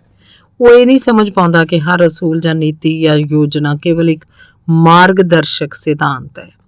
ਜਿਵੇਂ ਉਹ ਇਨਸਾਨ ਨਹੀਂ, ਮਸ਼ੀਨ ਹੋਣ। ਇਹ ਭਾਵੀ ਲੀਡਰ ਇਨਸਾਨਾਂ ਦੇ ਨਾਲ ਉਸ ਤਰ੍ਹਾਂ ਦਾ ਵਿਹਾਰ ਕਰਦਾ ਹੈ। ਕਿਸੇ ਵੀ ਬੰਦੇ ਦੀ ਜ਼ਿਆਦਾ ਗੱਲ ਸਭ ਤੋਂ ਜ਼ਿਆਦਾ ਬੁਰੀ ਲੱਗਦੀ ਹੈ ਉਹ ਇਹ ਕਿ ਉਹਦੇ ਨਾਲ ਮਸ਼ੀਨ ਵਾਂਗ ਵਿਹਾਰ ਕੀਤਾ ਜਾਏ। ਠੰਡਾ ਮਸ਼ੀਨੀ ਮਾਹਿਰ ਆਦਰਸ਼ ਬੌਸ ਨਹੀਂ ਹੁੰਦਾ। ਜਿਹੜੀਆਂ ਮਸ਼ੀਨਾਂ ਉਹਦੇ ਹੇਠਾਂ ਕੰਮ ਕਰਦੀਆਂ ਉਹ ਆਪਣੀ ਸਮਰੱਥਾ ਦਾ ਥੋੜ੍ਹਾ ਜਿਹਾ ਉਪਯੋਗ ਕਰ ਪਾਉਂਦੀਆਂ। ਜਿਹੜੇ ਲੋਕ ਲੀਡਰਸ਼ਿਪ ਦੀਆਂ ਸਿਖਰਾਂ ਨੂੰ ਛੂਹ ਲੈਂਦੇ ਉਹ ਤੀਜੀ ਸ਼ੈਲੀ ਦਾ ਇਸਤੇਮਾਲ ਕਰਦੇ ਆ, ਮਾਨਵੀ ਬਣਨ ਦੀ ਸ਼ੈਲੀ। ਕੁਝ ਸਾਲ ਪਹਿਲਾਂ ਮੈਂ ਜੌਨ ਐਸ ਦੇ ਨਾਲ ਕੰਮ ਕਰਦਾ ਸੀ। ਜੌਨ ਇੱਕ ਵੱਡੇ ਐਲੂਮੀਨੀਅਮ ਨਿਰਮਾਤਾ ਦੇ ਇੰਜੀਨੀਅਰਿੰਗ ਡਿਵੈਲਪਮੈਂਟ ਦੇ ਵਿਭਾਗ ਵਿੱਚ ਐਗਜ਼ੀਕਿਊਟਿਵ ਸੀ। ਜੌਨ ਮਾਨਵੀ ਬਣਨ ਦੀ ਸ਼ੈਲੀ 'ਚ ਮਾਹਰ ਤੇ ਉਹਨੂੰ ਇਸ ਨਾਲ ਮੁਨਾਫਾ ਵੀ ਹੋ ਰਿਹਾ ਸੀ। ਦਰਜਨਾਂ ਛੋਟੇ-ਛੋਟੇ ਤਰੀਕਿਆਂ ਨਾਲ ਜੌਨ ਇਹ ਗੱਲ ਲੋਕਾਂ ਤੱਕ ਪਹੁੰਚਾਉਂਦਾ ਸੀ, ਤੁਸੀਂ ਇੱਕ ਇਨਸਾਨ ਹੋ, ਮੈਂ ਤੁਹਾਡਾ ਸਨਮਾਨ ਕਰਦਾ, ਤੁਹਾਡੀ ਜਿੰਨੀ ਵੀ ਸਹਾਇਤਾ ਕਰ ਸਕਦਾ ਕਰਾਂਗਾ। ਤੇ ਜਦੋਂ ਦੂਜੇ ਸ਼ਹਿਰ ਦਾ ਇੱਕ ਵਰਕਰ ਉਹਦੇ ਵਿਭਾਗ 'ਚ ਆਇਆ ਤਾਂ ਜੌਨ ਨੇ ਕਾਫੀ ਮੁਸ਼ਕਲਾਂ ਝੱਲ ਕੇ ਉਹਦੇ ਲਈ ਇੱਕ ਚੰਗਾ ਜਿਹਾ ਘਰ ਲੱਭਿਆ। ਆਪਣੀ ਸੈਕਟਰੀ ਤੇ 2 ਹੋਰ ਔਰਤ ਵਰਕਰਾਂ ਦੇ ਮਾਧਿਅਮ ਨਾਲ ਕੰਮ ਕਰਦੇ ਹੋਏ ਉਹਨੇ ਆਪਣੇ ਸਟਾਫ ਦੇ ਹਰ ਮੈਂਬਰ ਲਈ ਆਫਿਸ 'ਚ ਜਨਮ ਦਿਨ ਪਾਰਟੀ ਆਯੋਜਿਤ ਕਰਨ ਦੀ ਪਰੰਪਰਾ ਪਾਤੀ। ਇਸ ਛੋਟੇ ਜਿਹੇ ਆਯੋਜਨ 'ਚ ਜਿਹੜਾ ਅੱਧੇ ਘੰਟੇ ਦਾ ਸਮਾਂ ਬਰਬਾਦ ਹੁੰਦਾ ਉਹ ਦਰਅਸਲ ਬਰਬਾਦੀ ਨਹੀਂ ਸਗੋਂ ਨਿਵੇਸ਼ ਸੀ। ਜਦੋਂ ਉਹਨੂੰ ਇਹ ਪਤਾ ਚੱਲਿਆ ਕਿ ਉਹਦੇ ਸਟਾਫ ਦਾ ਇੱਕ ਵਰਕਰ ਘੱਟ ਗਿਣਤੀਆਂ 'ਚੋਂ ਹੈ ਤਾਂ ਜੌਨ ਨੇ ਉਹਨੂੰ ਸੱਦਿਆ ਤੇ ਕਿਹਾ ਉਹ ਇਸ ਤਰ੍ਹਾਂ ਦੀ ਵਿਵਸਥਾ ਕਰ ਦੇਗਾ ਕਿ ਆਪਣੀ ਧਾਰਮਿਕ ਤਿਉਹਾਰਾਂ ਨੂੰ ਮਨਾ ਸਕੇ। ਜਦੋਂ ਕਿਸੇ ਵਰਕਰ ਜਾਂ ਵਰਕਰ ਦੇ ਪਰਿਵਾਰ 'ਚੋਂ ਕੋਈ ਮੈਂਬਰ ਬਿਮਾਰ ਹੁੰਦਾ ਤਾਂ ਜੌਨ ਨੂੰ ਯਾਦ ਰਹਿੰਦਾ। ਜਦੋਂ ਨੌਕਰੀ ਤੋਂ ਬਾਹਰ ਉਹਦੇ ਸਟਾਫ ਦਾ ਕੋਈ ਵਰਕਰ ਉਪਲਬਧੀ ਹਾਸਲ ਕਰਦਾ, ਜੌਨ ਉਹਨੂੰ ਵਧਾਈ ਦੇਣ ਦਾ ਸਮਾਂ ਕੱਢ ਲੈਂਦਾ। ਪਰ ਜੌਨ ਦੀ ਮਾਨਵੀ ਬਣਨ ਦੀ ਫਿਲਾਸਫੀ ਦਾ ਸਭ ਤੋਂ ਵੱਡਾ ਸਬੂਤ ਮਿਲਿਆ ਜਦੋਂ ਉਹਨੇ ਇੱਕ ਵਰਕਰ ਨੂੰ ਡਿਸਮਿਸ ਕੀਤਾ। ਜੌਨ ਤੋਂ ਪਹਿਲੇ ਵਾਲੇ ਬੌਸ ਨੇ ਇੱਕ ਵਰਕਰ ਨੂੰ ਨਿਯੁਕਤ ਕੀਤਾ ਸੀ। ਉਸ ਵਰਕਰ ਦੀ ਇਸ ਤਰ੍ਹਾਂ ਦੇ ਕੰਮਾਂ 'ਚ ਕੋਈ ਰੁਚੀ ਨਹੀਂ ਸੀ, ਨਾ ਹੀ ਯੋਗਤਾ ਸੀ। ਜੌਨ ਨੇ ਇਸ ਸਮੱਸਿਆ ਨੂੰ ਵਧੀਆ ਢੰਗ ਨਾਲ ਸੁਲਝਾਇਆ। ਉਹਨੇ ਵਰਕਰ ਨੂੰ ਆਫਿਸ 'ਚ ਸੱਦਣ ਦਾ ਪਾਰੰਪਰਿਕ ਢੰਗ ਇਸਤੇਮਾਲ ਨਹੀਂ ਕੀਤਾ। ਉਹ ਢੰਗ ਜਿਸ 'ਚ ਪਹਿਲਾਂ ਤਾਂ ਉਹਨੂੰ ਬੁਰੀ ਖਬਰ ਸੁਣਾਈ ਜਾਵੇ, ਬਾਅਦ 'ਚ ਉਹਨੂੰ 15 ਜਾਂ 30 ਦਿਨਾਂ ਦਾ ਸਮਾਂ ਦਿੱਤਾ ਜਾਏ। ਇਹਦੀ ਬਜਾਏ ਉਹਨੇ 2 ਅਸੁਭਾਵਿਕ ਕੰਮ ਕੀਤੇ। ਪਹਿਲੀ ਗੱਲ ਤਾਂ ਇਹ ਵਰਕਰ ਨੂੰ ਸਮਝਾਇਆ ਵੀ ਇਹ ਵਰਕਰ ਦੀ ਭਲਾਈ 'ਚ ਹੀ ਹੈ ਕਿ ਉਹ ਨੌਕਰੀ ਛੱਡ ਦੇ, ਕੋਈ ਇਹੋ ਜਿਹੀ ਨੌਕਰੀ ਲੱਭੇ ਜਿੱਥੇ ਉਹਦੀਆਂ ਯੋਗਤਾਵਾਂ ਤੇ ਰੁਚੀਆਂ ਦਾ ਵਧੀਆ ਇਸਤੇਮਾਲ ਹੋ ਸਕੇ। ਉਹਨੇ ਵਰਕਰ ਨਾਲ ਬੈਠ ਕੇ ਇੱਕ ਪ੍ਰਸਿੱਧ ਰੋਜ਼ਗਾਰ ਸਲਾਹਕਾਰ ਨਾਲ ਮਸ਼ਵਰਾ ਲੈਣ ਦੀ ਯੋਜਨਾ ਬਣਾਈ। ਇਸ ਉਪਰੰਤ ਦੂਜੀਆਂ ਕੰਪਨੀਆਂ ਦੇ ਐਗਜ਼ੀਕਿਊਟਿਵਜ਼ ਨਾਲ ਸੰਪਰਕ ਕੀਤਾ ਜਿੱਥੇ ਉਸ ਵਰਕਰ ਦੀਆਂ ਯੋਗਤਾਵਾਂ ਕੰਮ ਆ ਸਕਦੀਆਂ ਸੀ। ਉਹਨੇ ਇੰਟਰਵਿਊ ਦਾ ਇੰਤਜ਼ਾਮ ਵੀ ਕਰਵਾਤਾ। 18 ਦਿਨਾਂ ਬਾਅਦ ਹੀ ਉਸ ਵਰਕਰ ਨੂੰ ਬਹੁਤ ਹੀ ਵਧੀਆ ਨੌਕਰੀ ਮਿਲ ਗਈ। ਡਿਸਮਿਸ ਕਰਨ ਦੇ ਇਸ ਢੰਗ ਨਾਲ ਮੈਨੂੰ ਬੜੀ ਹੈਰਾਨੀ ਹੋਈ ਤੇ ਮੈਂ ਜੌਨ ਨੂੰ ਪੁੱਛਿਆ ਵੀ ਉਹਨੇ ਛੋਟੀ ਜਿਹੀ ਗੱਲ ਦੇ ਲਈ ਇੰਨੀਆਂ ਮੁਸ਼ਕਲਾਂ ਕਿਉਂ ਝੱਲੀਆਂ। ਜੌਨ ਦਾ ਜਵਾਬ ਸੀ, ਮੈਂ ਇੱਕ ਪੁਰਾਣੇ ਅਖਾਣ ਨੂੰ ਆਪਣੇ ਦਿਮਾਗ 'ਚ ਬਿਠਾ ਲਿਆ ਹੈ, ਜਿਹੜਾ ਵੀ ਕਿਸੇ ਇਨਸਾਨ ਦੇ ਥੱਲੇ ਕੰਮ ਕਰਦਾ ਹੈ ਉਹਦੇ ਰਾਖੀ 'ਚ ਹੁੰਦਾ ਹੈ। ਸਾਨੂੰ ਪਹਿਲੇ ਤਾਂ ਉਸ ਬੰਦੇ ਨੂੰ ਕੰਮ ਤੇ ਰੱਖਣਾ ਹੀ ਨਹੀਂ ਸੀ ਚਾਹੀਦਾ ਕਿਉਂਕਿ ਇਹਦੇ ਲਾਇਕ ਨਹੀਂ ਸੀ, ਪਰ ਜਦੋਂ ਉਹਨੂੰ ਅਸੀਂ ਨੌਕਰੀ 'ਚ ਰੱਖ ਲਿਆ ਸਾਡਾ ਫਰਜ਼ ਬਣਦਾ ਇਹਦੇ ਬਦਲੇ ਅਸੀਂ ਉਹਨੂੰ ਢੰਗ ਦੀ ਨੌਕਰੀ ਤਾਂ ਦਿਲਵਾਈਏ। ਕੋਈ ਵੀ, ਜੌਨ ਨੇ ਅੱਗੇ ਕਿਹਾ, ਕਿਸੇ ਵੀ ਬੰਦੇ ਨੂੰ ਨੌਕਰੀ ਤੇ ਰੱਖ ਸਕਦਾ ਹੈ, ਪਰ ਲੀਡਰਸ਼ਿਪ ਦਾ ਇਮਤਿਹਾਨ ਇਸ ਗੱਲ ਦਾ ਹੁੰਦਾ ਹੈ ਕਿ ਤੁਸੀਂ ਕਿਸੇ ਬੰਦੇ ਨੂੰ ਨੌਕਰੀ ਤੋਂ ਕਿਸ ਤਰ੍ਹਾਂ ਹਟਾਉਂਦੇ ਹੋ। ਉਸ ਵਰਕਰ ਨੂੰ ਚੰਗੀ ਨੌਕਰੀ ਤੇ ਲਾ ਕੇ ਮੈਂ ਆਪਣੇ ਡਿਪਾਰਟਮੈਂਟ ਦੇ ਹਰ ਵਰਕਰ 'ਚ ਜੌਬ ਸਿਕਿਉਰਿਟੀ ਦੀ ਭਾਵਨਾ ਪੈਦਾ ਕਰਤੀ ਹੈ। ਇਸ ਉਦਾਹਰਨ ਨਾਲ ਉਹ ਇਹ ਜਾਣ ਗਏ ਕਿ ਜਦੋਂ ਤੱਕ ਮੈਂ ਇੱਥੇ ਹਾਂ ਉਹ ਫੁੱਟਪਾਥ ਤੇ ਨਹੀਂ ਆਉਣਗੇ। ਇਸ ਬਾਰੇ ਕੋਈ ਗਲਤਫਹਿਮੀ ਨਾ ਪਾਲਣਾ। ਜੌਨ ਦੀ ਮਾਨਵੀ ਬਣਨ ਦੀ ਲੀਡਰਸ਼ਿਪ ਨੇ ਉਹਨੂੰ ਬੜੇ ਚੰਗੇ ਨਤੀਜੇ ਮਿਲੇ। ਜੌਨ ਦੀ ਪਿੱਠ ਪਿੱਛੇ ਬੁਰਾਈ ਕਦੇ ਨਹੀਂ ਹੋਈ। ਉਹਨੂੰ ਵਰਕਰਾਂ ਦੀ ਪੂਰੀ ਵਫਾਦਾਰੀ ਤੇ ਸਹਿਯੋਗ ਮਿਲਿਆ। 15 ਸਾਲ ਤੋਂ ਮੈਂ ਇੱਕ ਇਹੋ ਜਿਹੇ ਬੰਦੇ ਨੂੰ ਜਾਣਦਾ ਜਿਹਨੂੰ ਮੈਂ ਬੌਬ ਡਬਲਿਊ ਦਾ ਨਾਮ ਦੇਣਾ ਚਾਹਾਂਗਾ। ਬੌਬ ਦੀ ਉਮਰ 50-60 ਦੇ ਵਿਚਕਾਰ ਹੈ। ਉਹਨੇ ਆਪਣੀ ਯੋਗਤਾ ਨਾਲ ਸਫਲਤਾ ਹਾਸਲ ਕੀਤੀ ਕਿਉਂਕਿ ਉਹਦੀ ਸਿੱਖਿਆ ਜ਼ਿਆਦਾ ਨਹੀਂ ਸੀ, ਉਹਦੇ ਕੋਲ ਪੈਸੇ ਵੀ ਨਹੀਂ ਸੀ। ਇਸ ਲਈ ਉਹਦੀ ਨੌਕਰੀ 1931 'ਚ ਛੁੱਟ ਗਈ, ਪਰ ਉਹ ਹਮੇਸ਼ਾ ਸੰਘਰਸ਼ੀਲ ਰਿਹਾ। ਇਸ ਖਾਤਰ ਉਹਨੇ ਚੁੱਪ ਬੈਠਣ ਦੀ ਬਜਾਏ ਆਪਣੇ ਗੈਰੇਜ ਵਿੱਚ ਇੱਕ ਨਿੱਕੀ ਜਿਹੀ ਫਰਨੀਚਰ ਦੀ ਦੁਕਾਨ ਸ਼ੁਰੂ ਕੀਤੀ। ਕਰੜੀ ਮਿਹਨਤ ਤੋਂ ਬਾਅਦ ਉਹਦਾ ਬਿਜ਼ਨਸ ਜੰਮ ਗਿਆ। ਅੱਜ ਬੌਬ ਆਧੁਨਿਕ ਫਰਨੀਚਰ ਨਿਰਮਾਤਾ ਹੈ। ਉਹਦੇ ਕਾਰਖਾਨੇ 'ਚ 300 ਤੋਂ ਵੱਧ ਕਾਰੀਗਰ। ਅੱਜ ਬੌਬ ਮਿਲੀਨੀਅਰ ਹੈ। ਪੈਸੇ ਤੇ ਪਦਾਰਥਕ ਚੀਜ਼ਾਂ ਦੀ ਚਿੰਤਾ ਖਤਮ ਹੋ ਗਈ ਹੈ। ਪਰ ਬੌਬ ਦੂਜੀ ਤਰ੍ਹਾਂ ਵੀ ਅਮੀਰ ਹੈ। ਉਹ ਦੋਸਤਾਂ, ਸੰਤੁਸ਼ਟੀ ਤੇ ਸੰਤੋਖ ਦੇ ਲਿਹਾਜ਼ ਨਾਲ ਵੀ ਲੱਖਪਤੀ ਹੈ।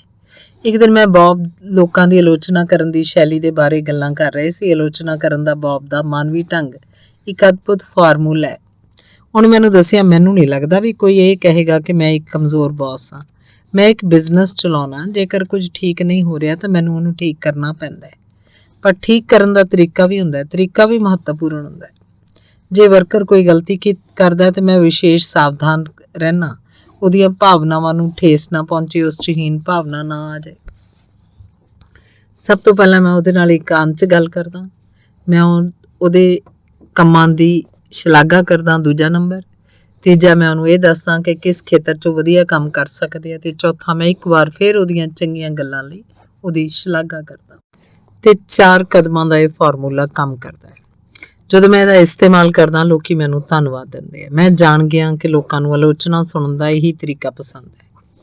ਜਦੋਂ ਮੇਰੇ ਬਾਰੇ ਆਫਿਸ ਤੋਂ ਬਾਹਰ ਨਿਕਲਦੇ ਆ ਤਾਂ ਉਹ ਇਸ ਲਈ ਮੇਰੀਆਂ ਗੱਲਾਂ ਦਾ ਬੁਰਾ ਨਹੀਂ ਮਨਾਉਂਦੇ ਕਿਉਂਕਿ ਮੈਂ ਉਹਨਾਂ ਨੂੰ ਯਾਦ ਦਿਲਾਇਆ ਹੈ ਕਿ ਉਹ ਨਾ ਕੇਵਲ ਚੰਗੇ ਵਰਕਰ ਹੈ ਬਲਕਿ ਉਹ ਵਧੀਆ ਵਰਕਰ ਵੀ ਬਣ ਸਕਦੇ ਆ। ਲੋਕਾਂ ਨੂੰ ਦੇਖਣ ਦਾ ਮੇਰਾ ਇਹ ਸਾਰੀ ਜ਼ਿੰਦਗੀ ਦਾ ਤਜਰਬਾ ਹੈ ਤੇ ਇਹ ਮੈਂ ਜਾਣਦਾ ਕਿ ਮੈਂ ਉਹਨਾਂ ਨਾਲ ਜਿੰਨਾ ਚੰਗਾ ਵਿਵਹਾਰ ਕਰਦਾ ਉਨੀਆਂ ਹੀ ਚੰਗੀਆਂ ਚੀਜ਼ਾਂ ਮੇਰੇ ਨਾਲ ਹੁੰਦੀਆਂ। ਇਮਾਨਦਾਰੀ ਨਾਲ ਕਿਹਾ ਜਾਏ ਤਾਂ ਮੈਂ ਇਸ ਬਾਰੇ ਕੋਈ ਯੋਜਨਾ ਨਹੀਂ ਬਣਾਉਂਦਾ, ਇਹ ਆਪੇ ਹੋ ਜਾਂਦਾ ਹੈ। ਮੈਂ ਤੁਹਾਨੂੰ ਇੱਕ ਉਦਾਹਰਨ ਦਿਆਂ। ਕੁਝ ਸਾਲ ਪਹਿਲਾਂ, ਸ਼ਾਇਦ 5 ਜਾਂ 6 ਸਾਲ, ਸਾਡਾ ਇੱਕ ਮਜ਼ਦੂਰ ਸ਼ਰਾਬ ਪੀ ਕੇ ਕੰਮ ਤੇ ਆ ਗਿਆ। ਛੇਤੀ ਫੈਕਟਰੀ 'ਚ ਰੌਲਾ ਪੈ ਗਿਆ। ਉਹਨੇ ਵਾਰਨਿਸ਼ ਦਾ 5 ਗੈਲਨ ਦਾ ਡਰਮ ਚੁੱਕ ਲਿਆ ਜਿਹਨੂੰ ਉਹ ਫੈਕਟਰੀ 'ਚ ਇੱਧਰ ਉੱਧਰ ਫੈਲਾਉਣ ਲੱਗ ਗਿਆ। ਦੂਜੇ ਮਜ਼ਦੂਰਾਂ ਨੇ ਉਹ ਤੋਂ ਡਰਮ ਖੋਹ ਲਿਆ। ਉਹਦੇ ਸੁਪਰਡੈਂਟ ਨੇ ਉਹਨੂੰ ਬਾਹਰ ਕੱਢਤਾ। ਮੈਂ ਬਾਹਰ ਗਿਆ, ਦੇਖਿਆ ਉਹ ਕੰਧ ਨਾਲ ਪਿੱਠ ਲਾਈ ਬੈਠਾ ਸੀ। ਮੈਂ ਉਹਨੂੰ ਸਹਾਰਾ ਦੇ ਕੇ ਉਠਾਇਆ, ਕਾਰ 'ਚ ਬਿਠਾਇਆ, ਉਹਦੇ ਘਰ ਲੈ ਗਿਆ।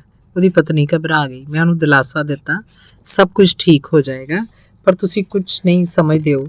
उन्हें कहा मिस्टर डब्ल्यू यानी कि मैं ये बर्दाश्त नहीं करनगे कि कोई नौकरी ते शराब पी के जाए। ਹੁਣ ਤਾਂ ਜਿਮ ਦੀ ਨੌਕਰੀ ਪੱਕੀ ਹੀ ਛੁੱਟ ਜਾਏਗੀ ਤੇ ਹੁਣ ਅਸੀਂ ਕੀ ਕਰਾਂਗੇ। ਮੈਂ ਉਹਨੂੰ ਦੱਸਿਆ ਜਿਮ ਦੀ ਨੌਕਰੀ ਨਹੀਂ ਛੁੱਟੇਗੀ। ਉਹਨੇ ਪੁੱਛਿਆ ਕਿ ਮੈਂ ਇੰਨੇ ਯਕੀਨ ਨਾਲ ਇਸ ਤਰ੍ਹਾਂ ਕਿਵੇਂ ਕਹਿ ਸਕਦਾ। ਮੈਂ ਦੱਸਿਆ ਮੈਂ ਯਕੀਨ ਦੇ ਨਾਲ ਇਸ ਕਰਕੇ ਕਹਿ ਰਿਹਾ ਕਿਉਂਕਿ ਮੈਂ ਹੀ ਮਿਸਟਰ ਡਬਲਿਊ ਹਾਂ। ਇਹ ਸੁਣਦੇ ਸਾਰੋਂ ਤਕਰੀਬਨ ਹੋਸ਼ ਹੀ ਗਵਾ ਬੈਠੇ। ਮੈਂ ਉਹਨੂੰ ਦੱਸਿਆ ਮੈਂ ਫੈਕਟਰੀ 'ਚ ਜਿਮ ਦੀ ਸਹਾਇਤਾ ਕਰਨ ਦੀ ਪੂਰੀ ਕੋਸ਼ਿਸ਼ ਕਰਾਂਗਾ। ਮੈਨੂੰ ਆਸ ਹੈ ਘਰ 'ਚੋਂ ਜਿਮ ਦਾ ਧਿਆਨ ਰੱਖੇਗੀ ਤੇ ਉਹਨੂੰ ਇਹ ਵੀ ਕਿਹਾ ਕਿ ਅਗਲੀ ਸਵੇਰ ਉਹ ਜਿਮ ਨੂੰ ਕੰਮ ਤੇ ਭੇਜ ਦੇ। ਫੈਕਟਰੀ ਵਾਪਸ ਆ ਕੇ ਮੈਂ ਜਿਮ ਦੇ ਡਿਪਾਰਟਮੈਂਟ 'ਚ ਵੜ ਗਿਆ। ਜਿਮ ਦੇ ਸਹਿਯੋਗੀਆਂ ਨਾਲ ਗੱਲ ਕੀਤੀ। ਮੈਂ ਉਹਨਾਂ ਨੂੰ ਕਿਹਾ ਵੀ ਅੱਜ ਜਿਹੜੀ ਬੇਸਵਾਦੀ ਘਟਨਾ ਹੋਈ ਉਹਨੂੰ ਭੁੱਲ ਜਾਣ। ਜਿਮ ਕੱਲ ਕੰਮ ਤੇ ਮੁੜ ਆਏਗਾ। ਉਹਦੇ ਪ੍ਰਤੀ ਹਮਦਰਦੀ ਰੱਖੋ। ਉਹ ਕਾਫੀ ਲੰਮੇ ਸਮੇਂ ਤੋਂ ਸਾਡੇ ਨਾਲ ਹੈ। ਉਹ ਚੰਗਾ ਵਰਕਰ ਹੈ। ਸਾਨੂੰ ਉਹਨੂੰ ਇੱਕ ਹੋਰ ਮੌਕਾ ਦੇਣਾ ਚਾਹੀਦਾ। ਜਿਮ ਵਾਪਸ ਆਇਆ। ਉਹਦੀ ਸ਼ਰਾਬਖੋਰੀ ਨੇ ਫਿਰ ਕਦੇ ਕੋਈ ਸਮੱਸਿਆ ਨਹੀਂ ਖੜੀ ਕੀਤੀ। ਮੈਂ ਇਸ ਘਟਨਾ ਨੂੰ ਛੇਤੀ ਭੁੱਲ ਗਿਆ, ਪਰ ਜਿਮ ਨਹੀਂ ਭੁੱਲਿਆ। 2 ਸਾਲ ਪਹਿਲਾਂ ਲੋਕਲ ਯੂਨੀਅਨ ਦੇ ਹੈੱਡ ਆਫਿਸ ਦੇ ਕੁਝ ਆਦਮੀਆਂ ਨੂੰ ਇੱਥੇ ਭੇਜਿਆ ਤਾਂ ਜੋ ਲੋਕਲ ਯੂਨੀਅਨ ਦੇ ਕੰਟਰੈਕਟ ਦੇ ਵਿਚਾਰਾਂ ਕਰਨ। ਉਹਨਾਂ ਦੀਆਂ ਮੰਗਾਂ ਬਹੁਤ ਜ਼ਿਆਦਾ ਸੀ। ਜਿਮ ਜਿਹੜਾ ਸ਼ਾਂਤ ਤੇ ਨਿਮਰ ਸੀ ਅਚਨਚੇਤ ਇੱਕ ਲੀਡਰ ਬਣ ਗਿਆ। ਉਹਨੇ ਇੱਕਦਮ ਫੁਰਤੀ ਦਿਖਾਈ। ਫੈਕਟਰੀ ਦੇ ਮਜ਼ਦੂਰਾਂ ਨੂੰ ਯਾਦ ਕਰਾਇਆ ਕਿ ਮਿਸਟਰ ਡਬਲਿਊ ਨੇ ਹਮੇਸ਼ਾ ਉਹਨਾਂ ਦੇ ਨਾਲ ਚੰਗਾ ਵਰਤਾਓ ਕੀਤਾ ਹੈ। ਉਹਨਾਂ ਦੇ ਨਾਲ ਕਦੇ ਵਿਤਕਰਾ ਨਹੀਂ ਕੀਤਾ। ਇਸ ਲਈ ਸਾਨੂੰ ਆਪਣੇ ਆਪਸੀ ਮਾਮਲਿਆਂ 'ਚ ਬਾਹਰ ਵਾਲਿਆਂ ਨੂੰ ਨਾਲ ਲਿਆਉਣ ਦੀ ਕੋਈ ਲੋੜ ਨਹੀਂ। ਬਾਹਰਲੇ ਲੋਕ ਚਲੇ ਗਏ। ਅਸੀਂ ਹਮੇਸ਼ਾ ਵਾਂਗ ਆਪਣਾ ਕੰਟਰੈਕਟ ਦੋਸਤਾਨਾ ਮਾਹੌਲ 'ਚ ਕੀਤਾ ਤੇ ਇਹ ਸਾਰਾ ਜਿਮ ਦੇ ਕਾਰਨ ਸੰਭਵ ਹੋਇਆ। ਮਾਨਵੀ ਸ਼ੈਲੀ ਤੋਂ ਵਧੀਆ ਲੀਡਰ ਬਣਨ ਦੇ 2 ਤਰੀਕੇ ਹੈ। ਪਹਿਲਾ, ਹਰ ਵਾਰ ਜਦੋਂ ਵੀ ਤੁਸੀਂ ਲੋਕਾਂ ਨਾਲ ਸੰਬੰਧਿਤ ਕਿਸੇ ਮੁਸ਼ਕਲ ਮਸਲੇ ਦਾ ਸਾਹਮਣਾ ਕਰੋ ਤਾਂ ਆਪਣੇ ਆਪ ਨੂੰ ਪੁੱਛੋ ਇਸ ਨਾਲ ਨਜਿੱਠਣ ਦਾ ਮਾਨਵੀ ਤਰੀਕਾ ਕੀ ਹੈ। ਜਦੋਂ ਤੁਹਾਡੇ ਹੇਠਲਿਆਂ 'ਚ ਸਹਿਮਤੀ ਹੋਵੇ ਤੇ ਜਦੋਂ ਕੋਈ ਵਰਕਰ ਸਮੱਸਿਆ ਖੜੀ ਕਰ ਰਿਹਾ ਹੋਵੇ ਤਾਂ ਇਸ ਸਵਾਲ ਤੇ ਸੋਚੋ। ਬੌਬ ਦੇ ਗਲਤੀਆਂ ਸੁਧਾਰਨ ਦਾ ਫਾਰਮੂਲਾ ਯਾਦ ਰੱਖੋ। ਕੜਵਾਹਟ ਨੂੰ ਟਾਲੋ। ਤਾਨਾਕਸ਼ੀ ਤੋਂ ਪਰਹੇਜ਼ ਕਰੋ। ਲੋਕਾਂ ਨੂੰ ਹੇਠਾਂ ਦਿਖਾਉਣ ਦੀ ਕੋਸ਼ਿਸ਼ ਨਾ ਕਰੋ। ਲੋਕਾਂ ਨੂੰ ਉਹਨਾਂ ਦੀਆਂ ਹੋਰਾਂ ਦੀਆਂ ਨਜ਼ਰਾਂ 'ਚ ਨਾ ਗਿਰਾਓ। ਆਪਣੇ ਆਪ ਨੂੰ ਪੁੱਛੋ ਲੋਕਾਂ ਨਾਲ ਨਿਪਟਣ ਦਾ ਆਸਾਨੀ ਢੰਗ ਕੀ ਹੈ। ਇਸ ਨਾਲ ਸਦਾ ਮੁਨਾਫਾ ਹੁੰਦਾ ਹੈ। ਮਾਨਵੀ ਬਣਨ ਦੇ ਅਸੂਲਾਂ ਨਾਲ ਫਾਇਦਾ ਲੈਣ ਦਾ ਦੂਜਾ ਢੰਗ ਇਹ ਹੈ ਕਿ ਤੁਸੀਂ ਆਪਣੇ ਕੰਮ ਨਾਲ ਇਹ ਜਤਾਓ ਕਿ ਤੁਹਾਡੇ ਲਈ ਲੋਕ ਮਹੱਤਵਪੂਰਨ ਹਨ। ਆਪਣੇ ਹੇਠਲਿਆਂ ਦੀਆਂ ਨੌਕਰੀਆਂ ਤੋਂ ਬਾਹਰ ਦੀਆਂ ਉਪਲਬਧੀਆਂ 'ਚ ਰੁਚੀ ਦਿਖਾਓ। ਹਰ ਇੱਕ ਦੇ ਨਾਲ ਮਾਣ ਵਾਲਾ ਵਿਹਾਰ ਕਰੋ। ਆਪਣੇ ਆਪ ਨੂੰ ਯਾਦ ਦਿਲਾਓ ਕਿ ਜੀਵਨ ਦਾ ਮੁੱਖ ਟੀਚਾ ਇਹਦਾ ਆਨੰਦ ਲੈਣਾ ਹੈ। ਇਹ ਆਮ ਜਿਹਾ ਸਿਧਾਂਤ ਹੈ। ਤੁਸੀਂ ਕਿਸੇ ਬੰਦੇ 'ਚ ਜਿੰਨੀ ਜ਼ਿਆਦਾ ਦਿਲਚਸਪੀ ਲਓਗੇ ਉਹ ਤੁਹਾਡੇ ਲਈ ਉਨਾ ਹੀ ਮਨ ਲਾ ਕੇ ਕੰਮ ਕਰੇਗਾ। ਜਦੋਂ ਵੀ ਮੌਕਾ ਮਿਲੇ ਆਪਣੇ ਸੁਪਰਵਾਈਜ਼ਰ ਨਾਲ ਆਪਣੇ ਹੇਠਲਿਆਂ ਦੀ ਤਾਰੀਫ ਕਰਦੇ ਰਹੋ। ਇੱਕ ਪੁਰਾਣੀ ਅਮਰੀਕੀ ਪਰੰਪਰਾ ਹੈ। ਛੋਟੇ ਬੰਦਿਆਂ ਵੱਲ ਰਹਿਣ ਵਾਲੇ ਇਨਸਾਨ ਨੂੰ ਹਮੇਸ਼ਾ ਪ੍ਰਸ਼ੰਸਾ ਭਰੀਆਂ ਨਜ਼ਰਾਂ ਨਾਲ ਵੇਖਿਆ ਜਾਂਦਾ ਹੈ। ਤੁਹਾਡੇ ਹੇਠਲੇ ਤੁਹਾਡੀ ਤਾਰੀਫ ਨਾਲ ਖੁਸ਼ ਹੋਣਗੇ। ਤੁਹਾਡੇ ਪ੍ਰਤੀ ਉਹਨਾਂ ਦੀ ਵਫਾਦਾਰੀ ਵੱਧ ਜਾਏਗੀ। ਇਸ ਗੱਲ ਤੋਂ ਨਾ ਡਰੋ ਕਿ ਇਸ ਨਾਲ ਤੁਹਾਡੇ ਸੁਪਰਵਾਈਜ਼ਰ ਦੀਆਂ ਨਜ਼ਰਾਂ 'ਚ ਤੁਹਾਡੀ ਮਹੱਤਤਾ ਘੱਟ ਹੋ ਜਾਏਗੀ। ਜਿਸ ਬੰਦੇ ਦਾ ਦਿਲ ਇੰਨਾ ਵੱਡਾ ਹੋਵੇ, ਜਿਹਦਾ ਵਿਹਾਰ ਇੰਨੀ ਨਿਮਰਤਾ ਵਾਲਾ ਹੋਵੇ, ਉਸ ਬੰਦੇ ਤੋਂ ਜ਼ਿਆਦਾ ਆਤਮ ਵਿਸ਼ਵਾਸੀ ਲੱਗਦਾ ਜਿਹੜਾ ਅਸੁਰੱਖਿਆ ਦੇ ਅਹਿਸਾਸ ਨਾਲ ਭਰ ਕੇ ਆਪਣੀਆਂ ਉਪਲਬਧੀਆਂ ਦੀਆਂ ਸ਼ੇਖੀਆਂ ਮਾਰਦਾ ਹੈ। ਥੋੜੀ ਜਿਹੀ ਨਿਮਰਤਾ ਵੀ ਬੜੀ ਕੰਮ ਆਉਂਦੀ ਹੈ। ਜਦੋਂ ਵੀ ਮੌਕਾ ਮਿਲੇ ਆਪਣੇ ਹੇਠਲਿਆਂ ਦੀ ਨਿੱਜੀ ਤੌਰ ਤੇ ਤਾਰੀਫ ਕਰੋ। ਉਹਨਾਂ ਦੇ ਸਹਿਯੋਗ ਲਈ ਉਹਨਾਂ ਦੀ ਤਾਰੀਫ ਕਰੋ। ਹਰ ਵਧੇਰੇ ਯਤਨ ਲਈ ਉਹਨਾਂ ਦੀ ਤਾਰੀਫ ਕਰੋ। ਤਾਰੀਫ ਹੀ ਉਹ ਸਭ ਤੋਂ ਵੱਡੀ ਇਕਲੌਤੀ ਹੱਲਾਸ਼ੇਰੀ ਹੈ ਜਿਹੜੀ ਤੁਸੀਂ ਉਹਨਾਂ ਨੂੰ ਦੇ ਸਕਦੇ ਹੋ। ਲੋਕਾਂ ਦੀ ਤਾਰੀਫ ਕਰਨ ਦਾ ਅਭਿਆਸ ਕਰੋ। ਲੀਡਰਸ਼ਿਪ ਅਸੂਲ ਨੰਬਰ 3, ਤਰੱਕੀ ਦੇ ਬਾਰੇ ਸੋਚੋ। ਤਰੱਕੀ ਦੇ ਬਾਰੇ ਵਿਸ਼ਵਾਸ ਕਰੋ। ਤਰੱਕੀ ਦੇ ਲਈ ਕੋਸ਼ਿਸ਼ ਕਰੋ। ਜਦੋਂ ਕੋਈ ਕਹਿੰਦਾ ਹੈ ਤੁਹਾਡੇ ਬਾਰੇ ਉਹ ਤਰੱਕੀ 'ਚ ਭਰੋਸਾ ਰੱਖਦਾ ਹੈ, ਉਹੀ ਬੰਦਾ ਇਸ ਕੰਮ ਲਈ ਠੀਕ ਰਹੇਗਾ, ਤਾਂ ਤੁਹਾਡੀ ਇਸ ਤੋਂ ਵੱਡੀ ਕੋਈ ਤਾਰੀਫ ਨਹੀਂ ਹੋ ਸਕਦੀ। ਹਰ ਖੇਤਰ 'ਚ ਪ੍ਰਮੋਸ਼ਨ ਉਹਨਾਂ ਲੋਕਾਂ ਨੂੰ ਮਿਲਦੇ ਆ ਜਿਹੜੇ ਤਰੱਕੀ 'ਚ ਵਿਸ਼ਵਾਸ ਕਰਦੇ ਆ, ਉਹਨਾਂ ਲਈ ਯਤਨ ਕਰਦੇ ਆ। ਲੀਡਰ, ਸੱਚੇ ਲੀਡਰ ਬੜੇ ਘੱਟ ਹੁੰਦੇ ਆ। ਯਥਾ ਸਥਿਤੀ 'ਚ ਭਰੋਸਾ ਕਰਨ ਵਾਲੇ ਲੋਕ ਜਿਵੇਂ ਚੱਲ ਰਿਹਾ ਠੀਕ ਹੈ, ਕੋਈ ਹੇਰ-ਫੇਰ ਨਹੀਂ ਕਰਨਾ ਚਾਹੁੰਦੇ। ਹਮੇਸ਼ਾ ਤਰੱਕੀਸ਼ੀਲ ਲੋਕਾਂ ਤੋਂ ਆਪਣੀਆਂ ਨਜ਼ਰਾਂ ਸਦਾ ਅੱਗੇ ਵੱਲ ਰੱਖੋ। ਪ੍ਰਗਤੀਸ਼ੀਲ ਨਜ਼ਰੀਆ ਵਿਕਸਿਤ ਕਰਨ ਦੇ ਲਈ ਤੁਸੀਂ ਇਹਨਾਂ 2 ਖਾਸ ਚੀਜ਼ਾਂ ਨੂੰ ਕਰ ਸਕਦੇ ਹੋ। ਜਿਹੜਾ ਵੀ ਤੁਸੀਂ ਕੰਮ ਕਰੋ ਉਸ 'ਚ ਸੁਧਾਰ ਦੇ ਬਾਰੇ ਸੋਚੋ ਤੇ ਜਿਹੜਾ ਵੀ ਕੰਮ ਤੁਸੀਂ ਕਰੋ ਉਸ 'ਚ ਆਪਣਾ ਸਤਰ ਉੱਚਾ ਰੱਖੋ। ਧੰਨਵਾਦ।